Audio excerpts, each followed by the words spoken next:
250 మంది హిందూ అమ్మాయిలని 18 మంది ఎక్స్‌ప్లాయిట్ చేస్తే గవర్నమెంట్ అస్సలు పట్టించుకోలేదు. ఇండియాలోనే జరిగిన అతి పెద్ద స్కాండల్ ఇది. మీడియా కూడా క్వెషన్ చేసే ధైర్యం చేయలేదు. స్కూల్స్ అండ్ కాలేజెస్‌లో చదువుతున్న 11 నుండి 20 ఇయర్స్ ఏజ్ ఉన్న అమ్మాయిల్ని టార్గెట్ చేసి మరి మీరు చెప్తే నమ్మరు.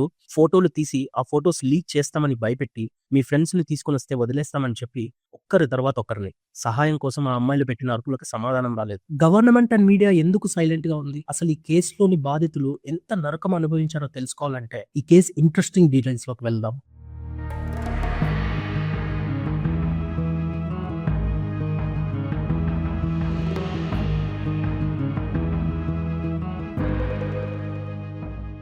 రాజస్థాన్‌లోని అజ్మీర్ నగరంలో ఎక్కువ మంది హిందూ అమ్మాయిలు అజ్మీర్‌లోని Sophia senior secondary school and Savitri స్కూల్‌లో చదువుకునేవాళ్ళు. ఈ స్కూల్స్ ఇప్పటికి కూడా తెరిచి ఉన్నాయి.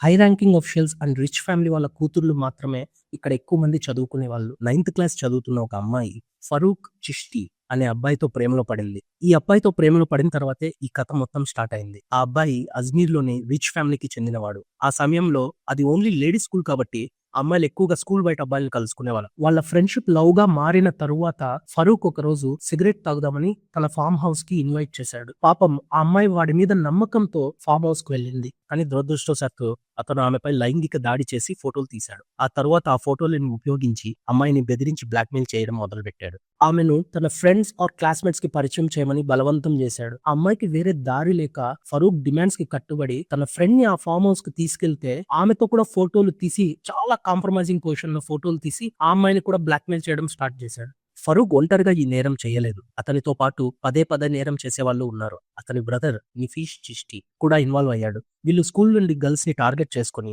వారిపై దాడి చేసి నగ్నంగా విక్టిమ్స్ ఫోటోలు తీసి పోలీస్‌కి కంప్లైంట్ ఇవ్వకూడదని బ్లాక్‌మెయిల్ చేసేవాళ్ళు. కొంతమంది అమ్మాయిలు వాళ్ళ ఫ్యామిలీస్‌కి చెప్పినా పోలీస్ స్టేషన్‌లో కంప్లైంట్ ఇస్తే సొసైటీలో పరువు పోతుందని వాళ్ళ ఫ్యామిలీసే ఈ విక్టిమ్స్‌కి సపోర్ట్ చేయలేదు. 1990లో ఇండియాలో పురుషులతో లైంగిక సంబంధం పెట్టుకోవడం నిషిద్ధంగా భావించేవాళ్ళు.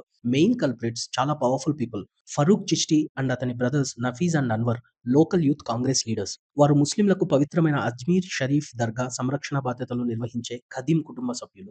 నేరస్తులు ఎక్కువగా ముస్లింలు అవ్వడంతో అండ్ విక్టిమ్స్ అందరూ హిందూ అమ్మాయిలు అవ్వడంతో వారిని ఎదుర్కోవడం కష్టమైంది. వీళ్ళు పొలిటికలీ పవర్ఫుల్ అండ్ అజ్మీర్ దర్గా సేవకులు కాబట్టి ఈ కేసు ముస్లిం హిందూ వివాదంగా కూడా మారింది. ఆ టైంలో ఇండియాలో అంటే 1992లో హిందూ ముస్లిమ్స్ మధ్య గొడవలు జరిగేవి. ఈ కొంతమంది పొలిటీషియన్స్ ఉంటారే వీళ్ళు డివైడ్ అండ్ రూల్ పాలసీ ఉపయోగించి జస్ట్ ఓట్ల కోసం వీళ్ళ మధ్య గొడవల్లో ఇంకా పెట్రోల్ పోసేవాళ్ళు. అజ్మీర్ లో చాలా దారుణమైన టైం అది.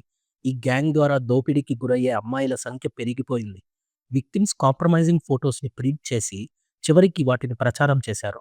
నఫీజ్ అండ్ ఫరూక్ ఈ ఫోటోలను ప్రింట్ చేసేవాళ్ళు. అక్కడే ఫోటోస్ లీక్ స్టార్ట్ అయ్యింది.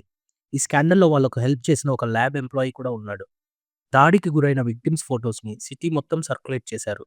ఈ ఫోటోస్ దొరికిన వాళ్ళు విక్టిమ్స్‌ని బ్లాక్‌మెయిల్ చేయడం స్టార్ట్ చేశారు.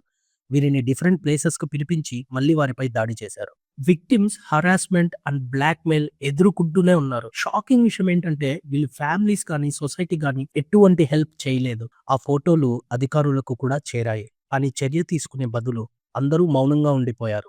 పోలీసులు కేసును కప్పిపుచ్చడానికి ప్రయత్నించారు. అజ్మీర్‌లో పరిస్థితి ఎంత దారుణంగా తయారైందంటే ఈ కాంప్రమైజింగ్ ఫోటోస్ అమ్మాయిలవి ఏదైతే ఉన్నాయో ఇవన్నీ లోకల్ టాబ్లాయిడ్స్ చేతుల్లో పడ్డాయి. ఈ టాబ్లాయిడ్స్ అంటే చాలా మందికి తెలియకపోయిండొచ్చు. టాబ్లాయిడ్స్ అంటే షార్ట్ ఆర్టికల్స్ ప్రింట్ చేసే న్యూస్ పేపర్స్ ఆర్ బుక్స్ అన్నమాట. మన చిన్నప్పుడు స్వాతి బుక్ అని వీక్లీ వచ్చేది కదా అలాంటివి. అది టాబ్లాయిడ్ అంటారు. ఈ tabloids and వారపత్రికలు victims compromising photos ని ఉపయోగించి అమ్మాయిల కుటుంబాలను బ్లాక్‌మెయిల్ చేసి ఫోటోస్ ని దాచి ఉండడానికి డబ్బు డిమాండ్ చేస్తాయి. విక్టిమ్స్ అందరూ వాళ్ళ ఫోటోస్ ఎక్కడ లీక్ అవుతాయో అని ఒక ఫియర్ సర్కిల్ లో చిక్కుకున్నారు. చాలా మంది విక్టిమ్స్ ఒక్కరి తర్వాత ఒక్కరు సూసైడ్ చేసుకోవాలని ప్రయత్నించినట్టు అప్పటి న్యూస్ పేపర్ లో ఆర్టికల్ ఉంది. ఫ్యాక్ట్స్ లోకి వెళ్తే more than 6 people has took their own lifes. కానీ పోలీసులు ఈ డెత్స్ ని దర్యాప్తు చేయలేదు. ఎందుకంటే కేసు చాలా వరకు అణిచివేయబడింది. చాలా మంది సాక్షులు అండ్ విక్టిమ్స్ సొసైటీకి భయపడి సైలెంట్ గా ఉన్నారు అండ్ అనేక వివరాలు సమాధి చేయబడ్డాయి. చివరికి 1992లో ఈ పెద్ద లైంగిక స్కాండల్ దైనిక్ నవజ్యోతి అనే స్థానిక వార్తాపత్రిక బహిర్గతం చేసింది. నేరం జరిగిన సమయంలో ఏమి జరిగిందో వివరించి ఆ ఆర్టికల్లో నేరస్తులు తీసిన కొన్ని చిత్రాలను కూడా ఉన్నాయి. యువ జర్నలిస్ట్ సంతోష్ గుప్తా 1992లో ఏప్రిల్ 21న ఈ నివేదికను రాసి ప్రచురించారు. అందులో దాదాపు 250 మంది మహిళలు లైంగిక దోపిడీకి గురవుతున్నారని స్పష్టంగా పేర్కొన్నారు. ఈ న్యూస్ పబ్లిష్ అయిన తర్వాత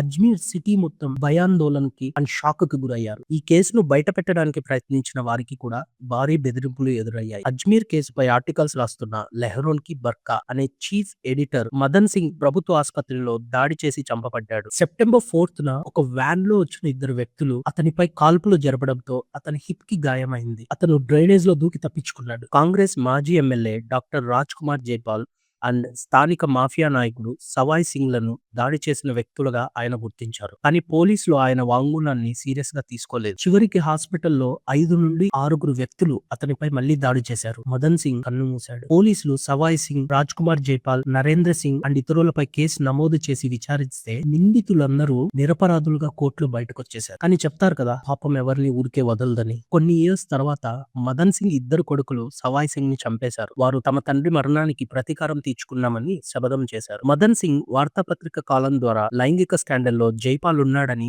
బయట పెట్టడానికి ప్రయత్నించినందుకే మదన్ ని చంపారని న్యూస్ సిటీ మొత్తం తెలుసుకున్నారు. అప్పట్లో రాజస్థాన్ ముఖ్యమంత్రి బైరాన్ సింగ్ షెకావత్ ఈ ఘటనలో పాల్గొన్న వారిపై కఠిన చర్యలు తీసుకోవాలని ఆదేశించారు. కానీ చాలా మంది విక్టిమ్స్ స్టేట్మెంట్ ఇవ్వడానికి భయపడడం వల్ల కేసు ముందుకెళ్లడం చాలా కష్టమైంది. కానీ బ్లాక్మెయిల్ ఫోటోలు నేరస్తులు గుర్తించడంలో సహాయపడ్డాయి. ప్రారంభంలో 17 మంది బాధితులు స్టేట్మెంట్ ఇచ్చారు, కానీ తర్వాత చాలా మంది వాటిని ఉపసంహరించుకున్నారు. ఈ కేసులో 250 మంది అమ్మాయిలు విక్టిమ్స్ ఉన్నా ఓన్లీ 12 పీపుల్ మంది మాత్రమే స్టేట్మెంట్ ఇవ్వడానికి రెడీ అయ్యారు. ఏమైందో ఏమో తెలియదు. ఆ 12 పీపుల్ లో కూడా చాలా మంది విత్డ్రా చేసుకున్నారు. ఓన్లీ 2 పీపుల్ మాత్రమే కోర్టుకు హాజరయ్యారు.